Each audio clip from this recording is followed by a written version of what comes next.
All right, so I'm solving this system. Remember, when I'm solving a system, my goal is to have an x value and a y value, right? So I want you to just have that in your head. What I'm looking for is an x value and a y value, right? I need to figure out what these equal. And what I'm looking for is the x value and y value that will make both of these equations true, okay? So I look, the first thing I observe is that they're both in what's called standard form, right? They're both a number times x plus a number times y equals a number. So that's called standard form. And the easiest way to solve a system in standard form is, if you remember, like when we add the equations together, like if I were to add, I would get x plus 3x, that would be 4x.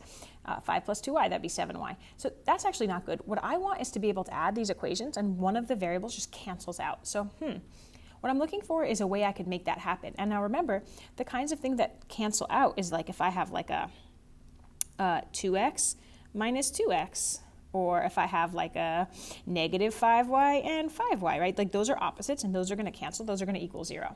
So what I'm looking for is an opportunity to create that situation. I don't have that situation here, right? I don't have like a 5y and a negative 5y. But what I can do is like just observe, and I say like, oh, you know what? Like this is a 3x. I really wish this was a negative 3x, right? And you can do the y's too, but the y's end up being a little bit trickier in this one because you would end up having to multiply both equations. But here I notice like, oh, there's a 1x. Ooh, okay, this is a 3x. I'm gonna recopy this equation. And what I really want, look, all I did is copy.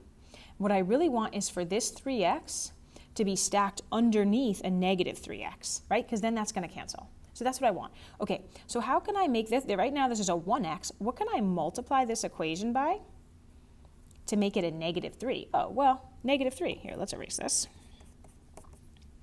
A negative 3 times a 1 would be negative 3x.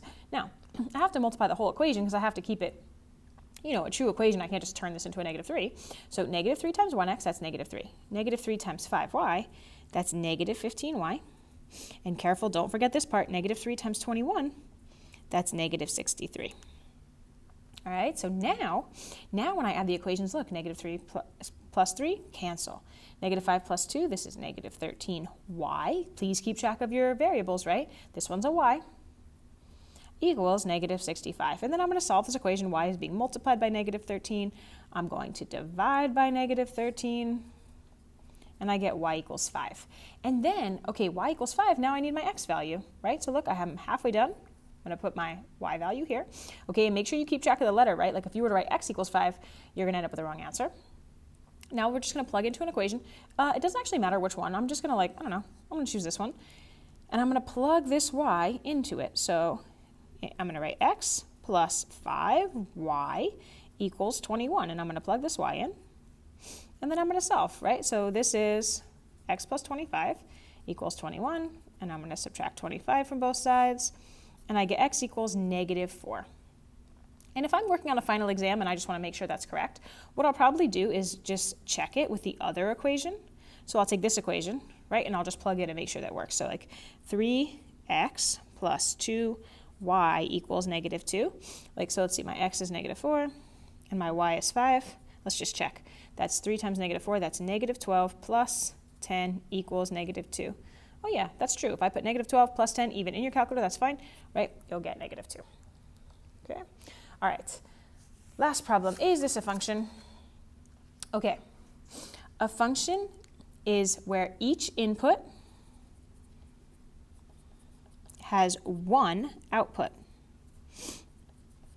On a graph, what that looks like is that each x value, let's say this x value, negative 2, has one y value. And what that looks like is if I draw a vertical line, it only hits the graph once, right? This x value, 1, only has one output on the graph, right? The input 1 gets me an output of, around negative 3, something like that, right? So this is a function. Each input has one output. Whereas here, this graph does what's called fail the vertical line test. This input, I'll use the x value of 2. The input of 2 has 2 outputs. Look, 2 y values. Oh, that fails the vertical line test, right? This input has 2 outputs. All right. Down here in the table, it's the same rule. Each input has one output. So look, this input of 0 has an output of negative 5. Each input has one output. This is a function. This one's totally fine. Okay, and even if there was repeats down here in the y value, that would be okay. This fails This is not a function. And the reason is this input, -4, has two outputs, a 5 and a 9. That's what's not allowed. One input, one x value, cannot have two y values. It has to have just one y value. Okay? So this is no, and this one's yes, and yes.